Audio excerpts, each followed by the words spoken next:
Many of you have discovered this year that completely static camera angles, especially ones near the back of the room, are not very engaging for people watching church online. However, many of you watching this also don't have a large developed team of camera operators to solve the problem. Well, in this video, we're going to talk about a way for you to increase the quality of your live stream without additional volunteers, so stay tuned.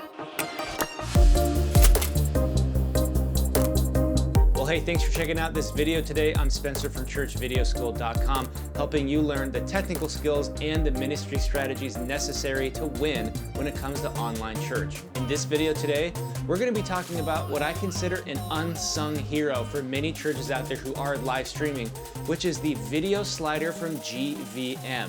This is a fully automated video slider you can put almost anywhere in your worship center or sanctuary and have it immediately take your live stream up a significant step in production value. Just a quick note before I dive into the pros and cons of the GVM slider is that links to the GVM slider and all sorts of other church video gear that you may need for either live streaming or production is going to be in the description below through the church video gear guide. Okay.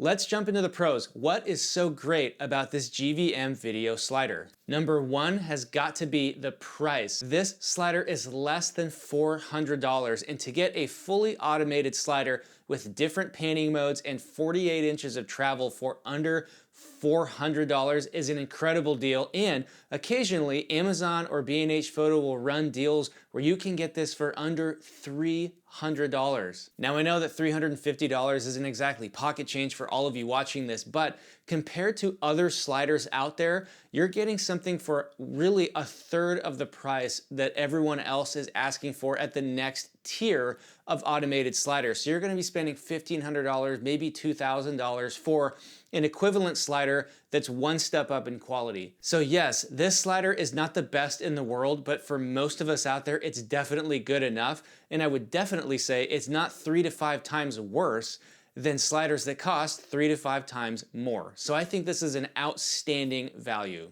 Number two is that this slider is fully motorized and fully automatic. On a Sunday morning, that means all you have to do, once the rails are set to the style and direction that you want, is go into the controller and set your endpoints on either side and hit go, and that thing will literally run until it either runs out of power or you unplug it. The third best thing about the GVM slider is how great I feel inside when you hit the like and subscribe buttons on this video. The actual third thing I like about the GVM slider is that it's quiet. It's not completely silent like you could run it in a library, but it is not noisy. It does not sound like a cheap electric motor or like you're running an appliance in the middle of church. If you've got any ambient noise at all, which you're almost guaranteed to during a church service, right? You're not gonna notice this thing with your ears. You're gonna see it moving. People sitting near it are gonna see it moving, but it's not gonna be auditorially distracting. I don't know if that's a word, but you know what I mean. All right, the fourth best thing I like about the GVM slider is that it has 3 different panning modes. The first mode is straight. It's where the camera faces forward and literally just slides on its horizontal axis without turning at all. This looks just like a truck shot in a movie where we are just taking the viewer on a journey across the stage and back. The second panning mode, and probably the one I like the most, is tracking mode. In this mode, you adjust the rails so that the camera travels in an arc around a fixed point in front of it. So think about the camera looking at me and rotating around me and giving a little bit of a different angle, kind of like a gimbal shot, but I'm still gonna be in the center frame or near the center frame on both ends of the travel.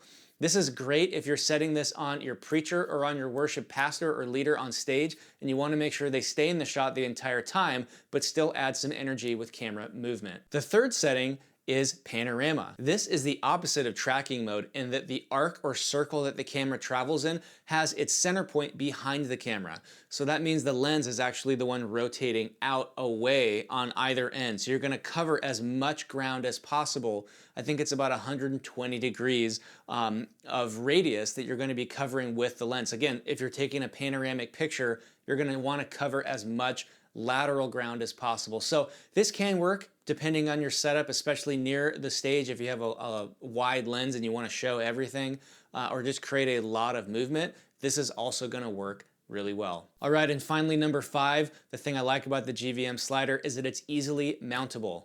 All you have to do to get your camera on the slider is take a fluid head on your tripod and screw it off, and then just put that fluid head right on top of the slider, and then you can mount your camera on there just like you've always been doing for the tripod that was probably in that spot before. It's really easy to get things up and running with this slider. Okay, so obviously there's no perfect product, and especially at this price point, there's gonna be a few drawbacks. So let's talk about what those are. Number one is that this slider is a little bit unstable. You'll notice on the footage of this church that runs the GVM slider that they use 2 tripods on either end of the rail. Now, you don't actually have to do this. You can just center mount your tripod and let the camera travel to either side. However, what we've all learned, unfortunately, is that if you go more than about 2/3 of the way to the edge on either side, you run a really high risk of tipping your tripod over, especially if you're using a full frame camera. Your 2 options are to either use the full 48 inches of the slider and mitigate your risk by putting 2 tripods on either end,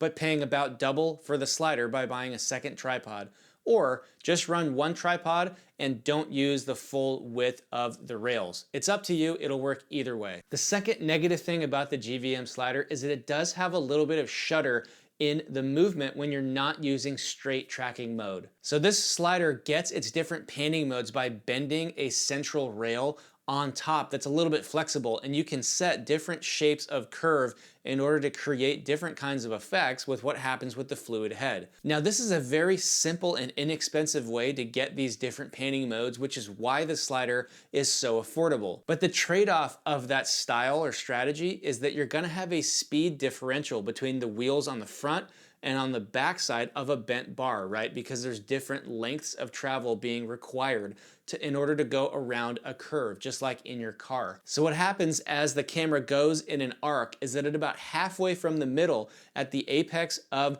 the curve, you're gonna have a little bit of skipping and shuddering in these wheels because they're not going the same speed. Is this noticeable? Yes, if you're looking for it. Now, if you have OIS in your lens, or even better, if you have in-body stabilization in your camera, it's gonna be greatly mitigated, but you'll still see it. Now, I think that it's still worth the benefit of having a moving shot, even if a little bit of camera shake takes away from that, but I want you to be fully informed before you make the investment that that's what's gonna be happening in your shots. Okay, the third negative about the GVM slider is power. Now, it does come battery operated, which is great, but the batteries it comes with are not going to last an entire hour to hour and 15 minutes service. Now, your 2 options are to either buy a $60 brick battery that's going to give you enough time to run this all service long, or to just hardline power into it. But there's a lot of cables kind of hanging from this thing, and so adding 1 more doesn't look great, but it is gonna get you continuous power so you don't have to worry about this dying mid-service. Okay, finally, the 4th negative about the GVM slider is that its controller is really not intuitive or easy to use. The menu structure is confusing, the buttons are not labeled. It actually takes like 5 or 10 minutes your first time using it to even know how to navigate forward and backwards or even turn the thing on. You can get over that, but what's really annoying is that every time you power the unit off, you have to manually go in and reset the in and out points. So if you just turn it on and hit go, it literally won't do anything. And you have to literally run the camera over to one side and then hit here, and then run the camera to the other side and hit here, and then you can hit, go back and forth and it'll run itself from that point on. But there's no way to skip that. It won't remember anything when you turn it off or turn it on, and you have to run the camera to the actual spot you want in order to reprogram it. So if the battery slips out, if someone unplugs the cable, if someone turns it off on accident, whatever happens, you're gonna have to take like 2.5 minutes to get this thing reset, and that gets old pretty fast. The other thing I don't like about the controller is that it's not wireless. So it's plugged into the unit, it just dangles below it. There's not really a nice looking way to stow it away unless you want to Velcro wrap it to the actual frame. So that's kind of a pain. It would be really nice if there was a way to Wi-Fi to this device so that from the back of the room, you could just use an app and say start and stop. And again, you're only paying $350 for this thing. So I'm being picky, but that's something I would change if I were in charge, and I'm not. Overall, this is a fantastic purchase that I think is going to bring a lot of value to your live stream. And I think a lot of us have the question, where would I put it? And I think there's 2 main places to put your camera on this GVM slider in a worship environment. Number 1, and probably the easiest thing to do, is just put it near the stage. throw a somewhat wide lens, 50mm or 25mm lens, near the stage, not on the stage probably, but up front, looking up at the stage and people on it, and set that thing, and it's gonna give a really cool perspective that brings people into the action on stage and adds a lot of energy with a moving camera. The other place I'd put it that's a little trickier but is a great look is dead center in the back of your room. You've got to make sure it's elevated above your heads and above anyone standing with their hands up, and you've got to make sure that it's in a place where it has room to move without being in someone else's way. But if you've got a B camera in the back center of the room that's designed to be a safety shot that covers the full stage, you can put that thing on a slider and get a really cool effect by giving that whole room of movement. And you see bigger churches like Red Rocks and Elevation use a shot like this. So if you want to go that route, I think it's a really cool effect. If you want something simpler, or you just want to focus more on who's on stage getting another angle up tight, I might put it up front. Either way you slice it, the GVM slider is a great value for your church, and I would really recommend investing in one if you want to take your live stream to the next level. Now, as always, if you want one-on-one help getting your church to the next level, whether that's getting a new system built or just upgrading what you already have and getting your volunteers trained, that's what Church Video School is here for. Make sure you click the link in the description below, apply to work with Church Video School, and we'll find the right solution for your budget, big or small. We're here to help you and your church reach more people online. Thanks for watching this video today, guys. I'll see you next time.